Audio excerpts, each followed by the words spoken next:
Hola, bienvenidos a todos a, en este caso, Diálegs de la BAF, Diálogos de la BAF, el canal de podcast de la Agencia Valenciana Antifraude, que pretende ser un espacio de encuentro para todos aquellos que tienen deseo de indagar y de ir más allá en la prevención de la lucha contra la corrupción. Hoy tenemos con nosotros a Concepción Campos Acuña. Ella es doctora en Derecho, codirectora de la Red Localis y presidenta de la Asociación Mujeres en el Sector Público. Encantada de tenerte con nosotros, Concha. Hola, ¿qué tal? Buenos días, Pilar. Encantada de estar con vosotros también hoy aquí, sobre todo en una iniciativa tan estupenda como es esta de diálogos de la BAF. Os felicito por la iniciativa y desde luego es todo un honor para mí formar parte de ella. Muchísimas gracias por tu presencia y queremos ya entrar en materia. Destacamos la necesidad de impulsar en este ámbito de la administración pública la integridad institucional en las organizaciones públicas. ¿Cuál habría de ser el punto de partida tanto en ayuntamientos como en otras administraciones públicas? Bueno, en mi opinión, desde luego, el primer punto de partida que tiene que estar es que esto forme parte de la cultura de la integridad institucional, de la propia organización, ¿no? Se habla mucho de integridad, de antifraude, de anticorrupción, pero esto debe de formar parte de la propia cultura. En estos momentos en los que, bueno, como seguramente iremos hablando a lo largo del diálogo, parece que ya aparecen nuevas obligaciones, tenemos que plantearnos exactamente en qué punto y en qué situación se encuentra nuestra organización en términos de integridad, de la construcción de sistemas de integridad institucional. Si esto simplemente es una postura o un postureo, si tenemos herramientas, si tenemos mecanismos, cómo se encuentran las personas. Dentro de lo que podríamos hablar de la gestión pública, tendríamos que definir como tres niveles, no tres planos. Un plano institucional, un plano de procesos y un plano de personas. La institución, qué políticas tiene respecto a esta cuestión. ¿Se han adoptado posturas, no se han adoptado, se han ejecutado algún tipo de acuerdos, declaraciones?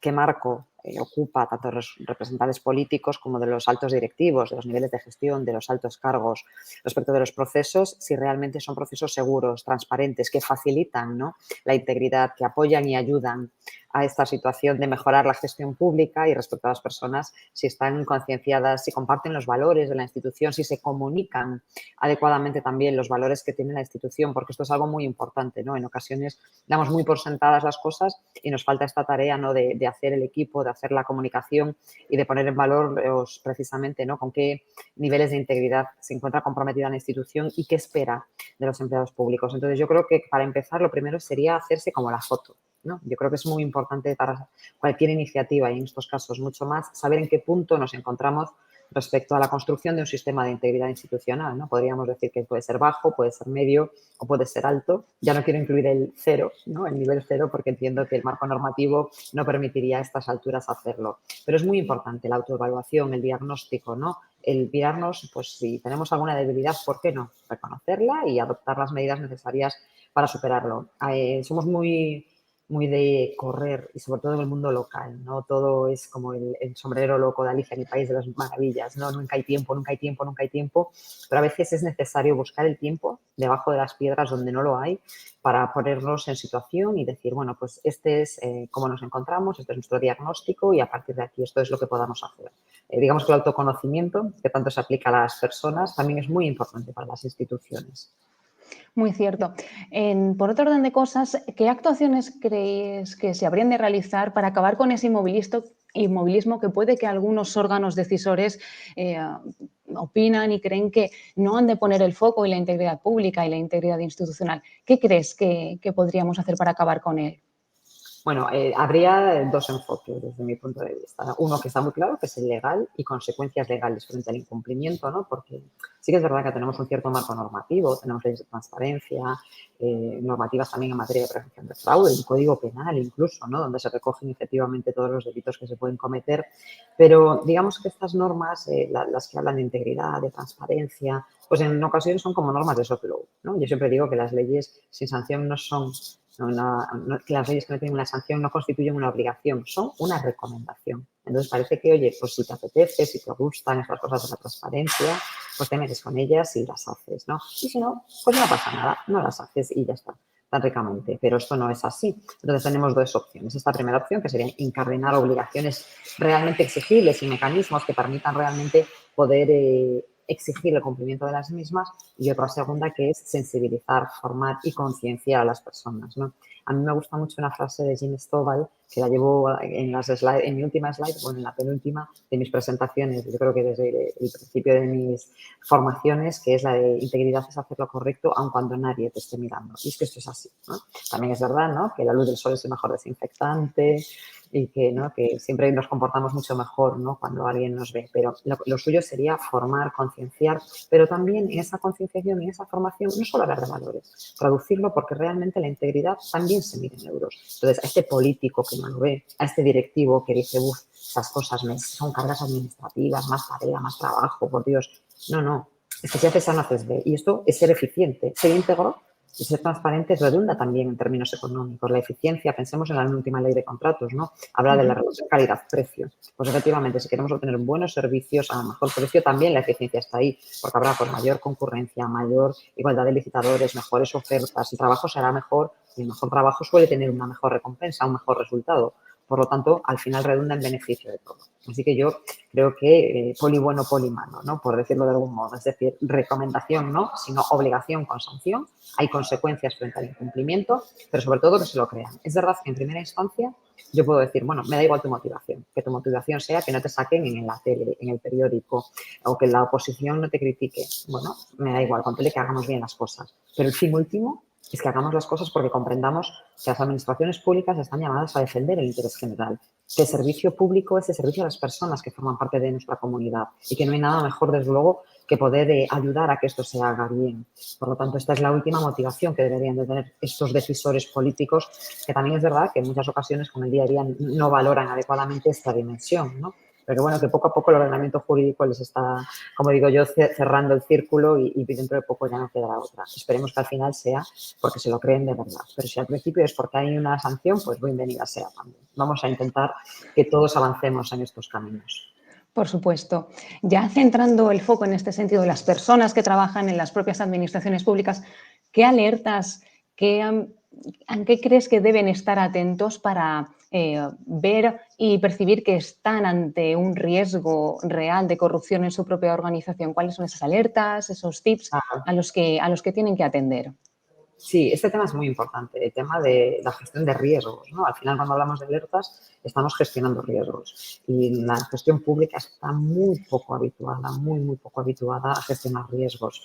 Más allá de los riesgos laborales, no solíamos hacerlos. Han sido precisamente las oficinas antifraude, las oficinas que llevan un poco los temas en esta materia, las que han empezado a trabajar los mapas de riesgos, ¿no? Yo llevo hablando de gestionar riesgos toda la vida, ¿no? Cuando te pones el cinturón en el vehículo, ¿qué estás haciendo? Estás gestionando un riesgo para tu integridad física y un riesgo de una infracción administrativa, de una sanción, de que te saquen los puntos. Es decir, eso es algo que hacemos en la vida diaria y, sin embargo, en una cuestión tan elevada como es la gestión de los servicios públicos y de interés general y de los fondos públicos, parece que aquí daba todo igual. No había ningún riesgo que gestionar, ¿no?, directamente. Entonces, daba igual si, como es el dinero de todos, ¿no?, que no es el de nadie, pues es al contrario, precisamente es que es el dinero de todos. Y precisamente por esto es por lo que hay que gestionar adecuadamente los riesgos dentro del mismo. El establecimiento de sistemas de alertas requiere precisamente también que haya personas que tengan conocimiento de este tipo de metodología y que sepan de qué le hablamos, ¿no?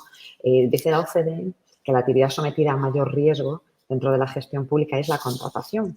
Y puede ser, pero yo siempre digo que no, que somos las personas. Porque al final, si un expediente de contratación se produce algún tipo de distorsión, pensemos que los pliegos, bueno, pues llevan unos criterios que están hechos un poco a medida, ¿no?, que es un corte y confección para alguna empresa, que intentan limitar la concurrencia, limitar la competencia dentro de los principios de igualdad de los propios licitadores, por ejemplo, ¿no? Ahí estaríamos ya con un propio riesgo. Pero es una persona.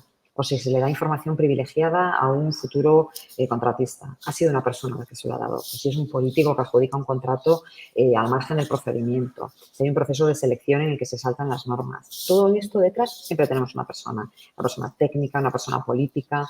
Y desde esa óptica yo creo que es muy importante generar el conocimiento necesario por parte de todos ellos, tanto por parte de los políticos como por parte de los técnicos, ¿no? Ahora mismo hay unas obligaciones en materia de de gestión antifraude precisamente para los fondos Next Generation y han puesto el foco de un modo muy claro en que la formación, la capacitación y la concienciación de las personas tiene que estar en todos los niveles decisorios y en todos los niveles de ejecución. Por lo tanto, los sistemas de alertas exigirían, en primer lugar, que tengamos un mapa de riesgos, que hayamos hecho una evaluación, riesgos en materia de gestión de recursos humanos, riesgos en materia de urbanismo, en materia de contratación, en materia de gestión de subvenciones, ¿no? Son como los más sota caballo rey dentro de lo que sería la gestión pública. Y a partir de ahí, que estos riesgos sean conocidos, que yo los pueda identificar, ¿no? Hay, evidentemente, metodologías concretas que nos van a ayudar a detectarlos, porque a lo mejor en mi organización hay unos riesgos más concretos y en otras hay otros, y podríamos establecer estas alertas para que yo, si me veo en esta determinada situación que ya hemos identificado previamente como riesgo, le podamos dar salida. Ahora, también podemos aprovechar las tecnologías. Las alertas pueden salir de esta herramienta en la que ahora mismo nos estamos comunicando, ¿no? Del ordenador. Nosotros en nuestro gestor de expedientes, en nuestra tramitación, podemos establecer alertas. Pongo un ejemplo. Cuando, por ejemplo, se había aprobado la ley de contratos y a partir de marzo de 2018 entró en vigor esta limitación que hablaba precisamente de que no se podían tener contratos menores con el mismo licitador, superando el importe máximo de los 15.000 o de los contratos de obras. Una de las alertas que se podía establecer y que se hizo con mucha facilidad fue que tú ponías en tu equipo, pues en tu gestor de expedientes, que con este CIF automáticamente se hiciera la consulta a la documentación de contabilidad y si te salía que ya tenía más, directamente no te dejaba contratar. Te salía un pop-up que te decía, oiga usted, no puede seguir contratando porque este ha superado el límite. Póngase en contacto con intervención, con contratación, da igual, ¿no? Digamos que aprovechar un poco, porque yo creo que la oportunidad que nos ofrecen en estos momentos las nuevas tecnologías para establecer sistemas de alertas, ¿no? En la propia Generalitat Valenciana, ¿no? Con el sistema de alertas tempranas que precisamente aprovecha, ¿no? Las oportunidades del Big Data, ¿no? Y de toda la minería de datos que podemos hacer, ponerlo a nuestra disposición. Por lo tanto, yo creo que es muy importante que los empleados públicos tengan el conocimiento necesario en ello, pero que se apoyen, que se asistan de estas herramientas y que también los directivos y los responsables políticos, porque parece que con ellos estas cosas no van, que sí que van, estén también al corriente de este tipo de cuestiones.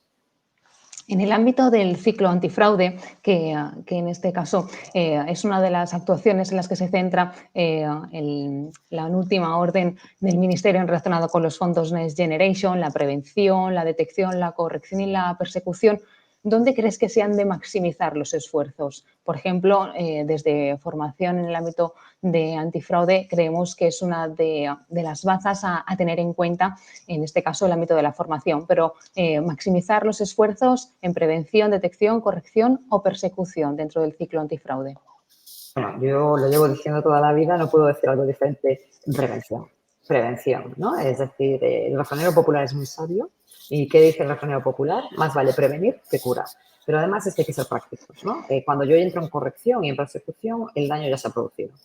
Hemos tenido distintos tipos de daños. El daño reputacional, que observa directamente la propia entidad, que pues, se ha visto inmersa en un caso de corrupción o en un caso de fraude, lo conoce la ciudadanía y nos encontramos en una fuerte situación de desafección política, ¿no?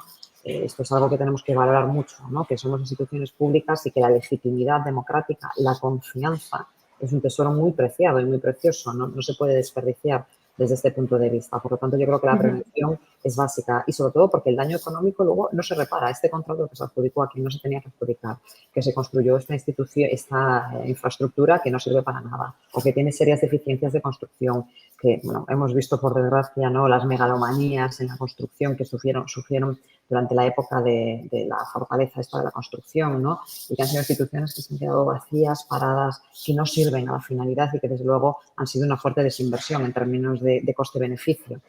Por lo tanto, hay que prevenir. Es que es algo que está muy claro, ¿no? Hay que prevenir porque hay que evitar el daño. Es decir, que efectivamente estos riesgos, estas alertas de las que hablábamos precisamente hace unos minutos, surtan su efecto y que antes de que el daño se produzca, alerten, se gestione adecuadamente, se resuelva y ya no pueda continuar. Evidentemente, la detección también es muy importante. Bueno, pues pese a que hemos trabajado mucho la prevención, se ha producido una grieta. Hemos tenido una grieta y igualmente ahí la tenemos. Entonces, hay que detectarla antes de que produzca mayor daño. Claro, todas las fases del ciclo antifraude son importantes. Lo que sucede es que la de corrección y la de persecución no dejan de ser un fracaso de las políticas de integridad.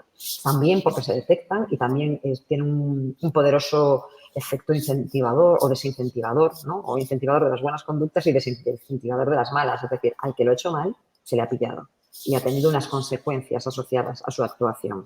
Pero es mejor detectarlo antes, que no se produzca el daño, por esto que estábamos comentando, de que es que la ciudadanía no puede estar viendo en las noticias, abriendo los periódicos y viendo que el ayuntamiento de la Diputación, de la Consejería, de en el Ministerio, y esto genera una situación pues, que deslegitima mucho a los poderes públicos y que hace que luego la propia ciudadanía también actúe de este modo, ¿no? El último Eurobarómetro de Transparencia Internacional decía, ¿no?, que el 40% de la población admitía haberse beneficiado de sus contactos para acceder a los servicios públicos. Ahí tenemos un problema, hay una masa crítica que tiene una laxa moral o una laxa integridad en general y que no duda en levantar un teléfono o en acudir a su amigo, su hermano, su primo o su conocido para intentar, bueno, pues adelantar una cita. Ya no voy a hablar de temas de delitos penales, ¿no? Pero bueno, pues adelantar una cita, moverse con mayor facilidad, prevaliéndose siempre de una posición que no corresponde, porque al final es un ciudadano como otro cualquiera. Entonces, y en este punto, lo que decías de la formación, a mí me parece muy, muy importante. De hecho, no es casualidad que la orden lo ponga, que lo lleve diciendo la Comisión Europea toda la vida, que lo lleve explicando la OCDE toda la vida. La formación, la capacitación, la sensibilización. Yo llevo defendiendo que tiene que ser obligatoria. Obligatoria, ¿no? Yo siempre digo que hay 3 formaciones obligatorias en estos momentos: integridad, administración electrónica o transformación digital e igualdad de género. Creo que esos 3 focos son fundamentales para poner, desde luego, el protagonismo de los sistemas de formación. Y en estos momentos en particular, en los que afortunadamente se están alineando los planetas, ¿no?, para trabajar en la prevención del fraude, yo creo que la formación es capital. Formación buena, formación experta, formación de personas que saben de lo que hablan, que no solo formulan marcos teóricos, porque esto pasa mucho, ¿no?, que a veces parece que estamos hablando de temas como muy evanescentes, filosóficos, Aristóteles, Séneca, que también hay que leer a los clásicos y hay que acordarse de ellos porque desde luego nos dan una gran información.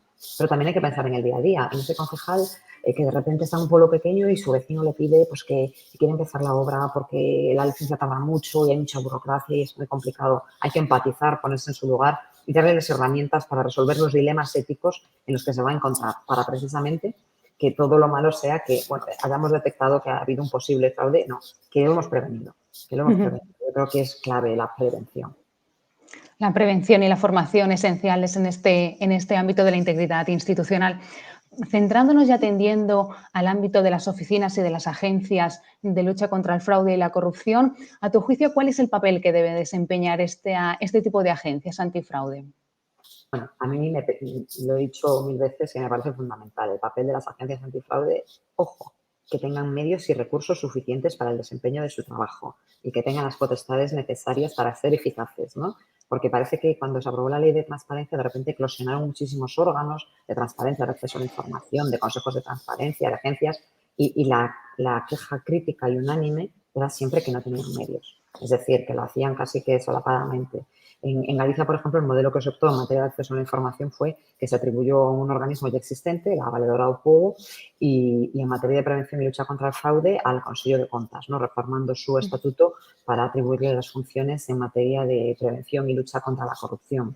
Bueno, no me parece mal siempre y cuando se dimensionen los medios. Es decir, necesitamos oficinas antifraude o órganos de control, órganos de prevención fuertes, sólidos y que, a los que puedan dar soporte, por ejemplo, a este micromapa local, ¿no? Pensemos que en España hay 5.002 municipios que tienen menos de 1.000 habitantes, a los que se le impone la misma carga obligacional que al que tiene 5 millones.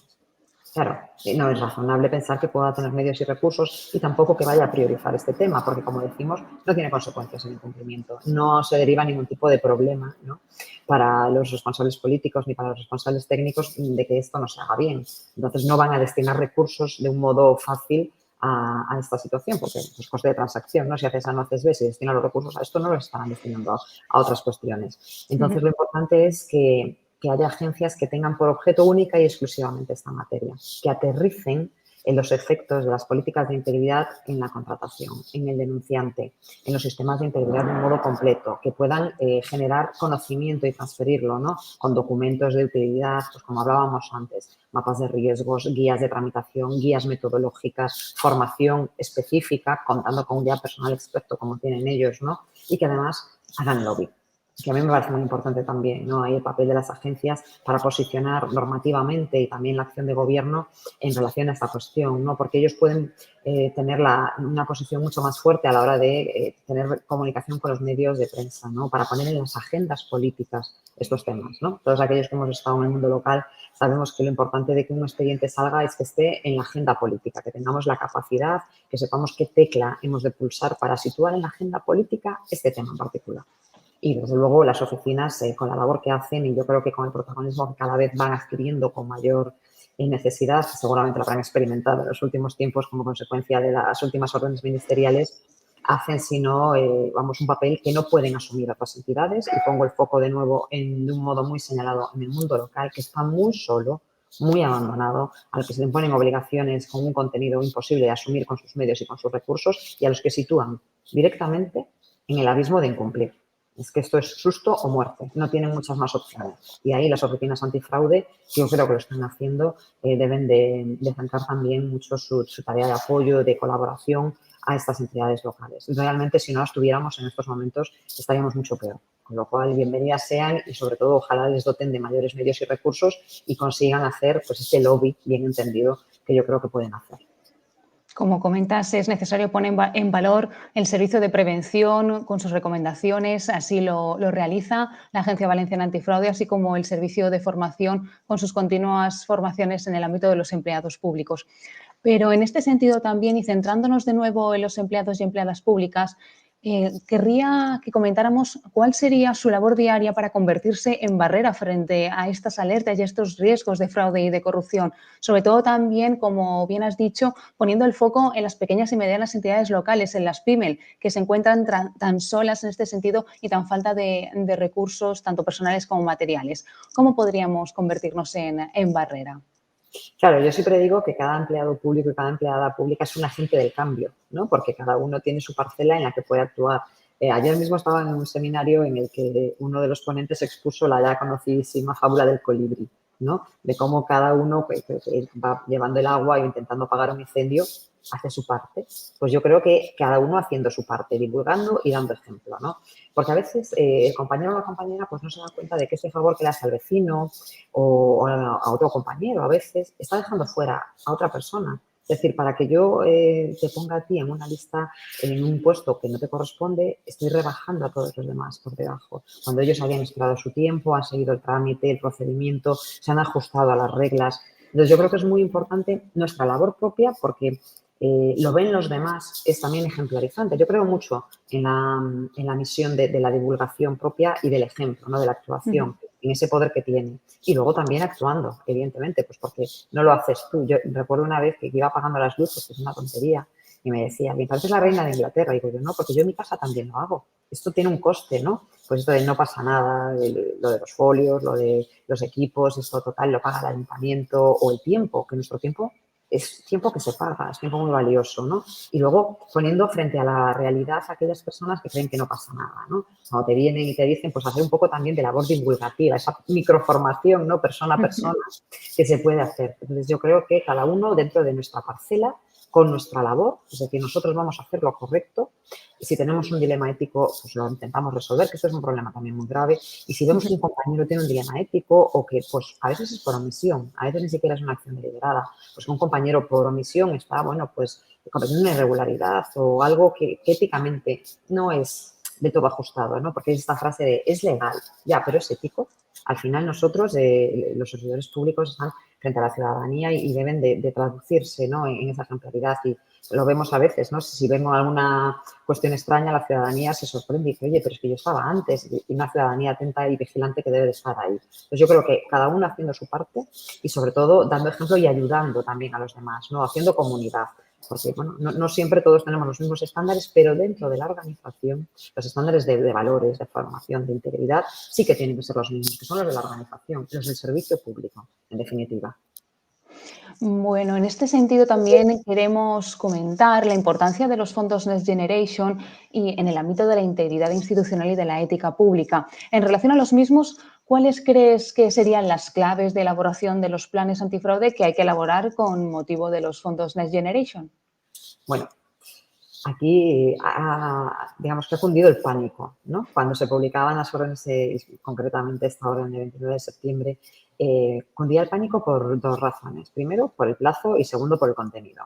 El otro día me preguntaban en relación con el plazo si no me parecía que era un plazo muy corto, ¿no? Claro, todo el mundo está muy preocupado. Y yo, francamente, le di la vuelta a la pregunta y dije, es que en realidad lo que es terrible es que nos veamos en septiembre del año 2021 sin haber hecho nada en sistemas de integridad.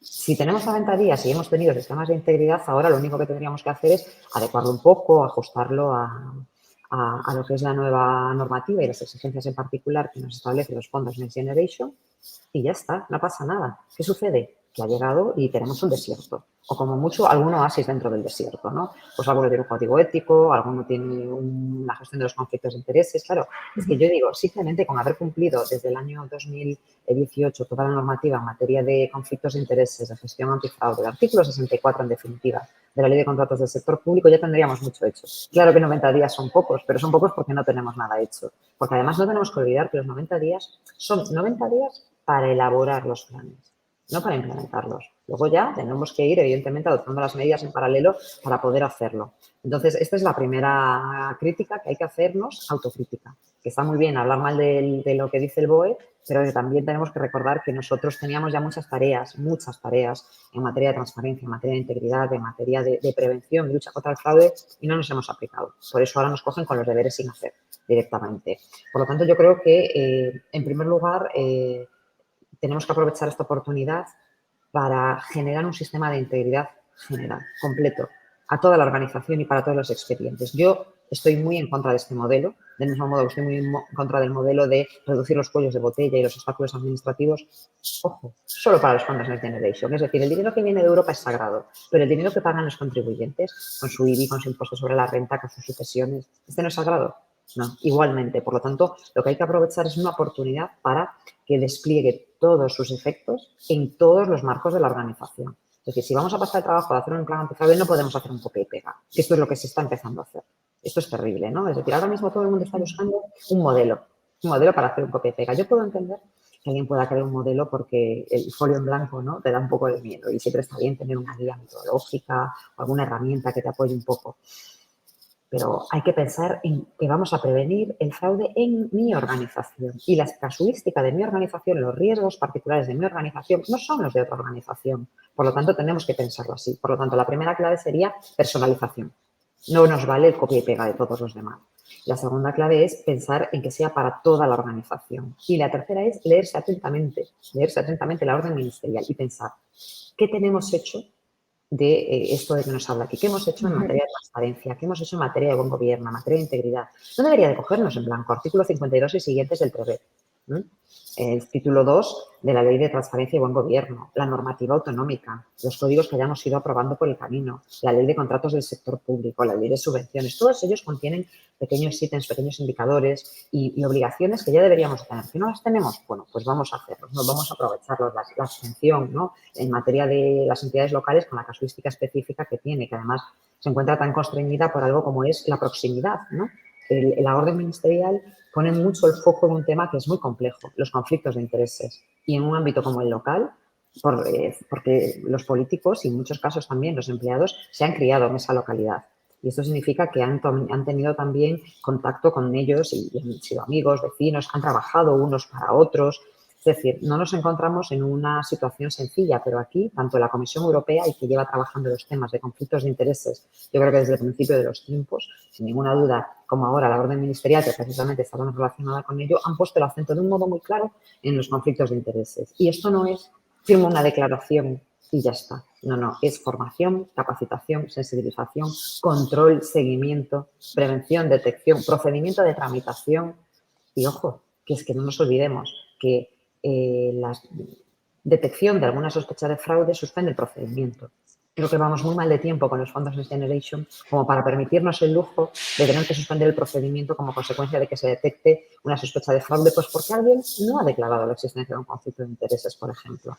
Eso, y después, esto tiene esa segunda derivada, porque en la parte de persecución de este ciclo antifraude que precisamente comentabas, Pilar, está dar parte no solo a las autoridades de la Comisión Europea, también a la Autoridad Nacional Antifraude, pero también al Ministerio Fiscal, pero también a la Autoridad Judicial. Y aquí vamos a empezar a hablar del Código Penal, además de la responsabilidad contable en la que podríamos incluir como consecuencia de la situación en la que nos viéramos inmersos. Por lo tanto, yo creo que es muy importante aprovechar la oportunidad, tengamos planes antifraude o no, para de una vez por todas tener sistemas de integridad. Que además a mí me gusta más esta expresión porque es más amable. ¿No? Yo entiendo que hablar de fraude y de corrupción a veces genera ciertas resistencias y la gente se siente como ¿no? interpelada de un modo directo, que les estás llamando corruptos. Y no, todo lo contrario, porque creemos que no lo somos, vamos a demostrarlo, vamos a establecer un sistema y si hay alguna irregularidad, porque a veces no todo es delito, no todo es corrupción, pero hay irregularidades también en la gestión pública que hay que corregir. Precisamente porque además hay un artículo, como es el 103 de la Constitución, que nos habla del cumplimiento normativo de administraciones públicas eficaces, objetivas, imparciales. ¿No? Los principios que deben de regir el funcionamiento de la Administración, artículo 3 de la Ley 40-2015. Es decir, vamos a pensar que esto es una oportunidad para mejorar. ¿Que vamos a hacerlos también para los fondos Next Generation? Por supuesto. Pero vamos a pensar que esta es una oportunidad para salir de estas mejorando mucho, ¿no? Poniendo el level up dentro de la integridad de las administraciones públicas. Porque yo creo que la administración pública del siglo XXI, además de digital, tiene que ser íntegra, tiene que ser muy, muy íntegra. Aprovechando la importancia que le has dado a la temática del conflicto de interés, recomendamos a todos los que nos están viendo y a los que nos oyen visitar la página web de la Agencia Valenciana Antifraude, www.antifraudcv.es, porque allí el servicio de prevención de la agencia tiene una recomendación relacionada con el conflicto de interés, así como una de las últimas actuaciones que ha desarrollado el servicio de formación es un docuforum centrado en la temática del conflicto de interés que podréis ver en nuestro canal de YouTube de la Agencia Valenciana Antifraude.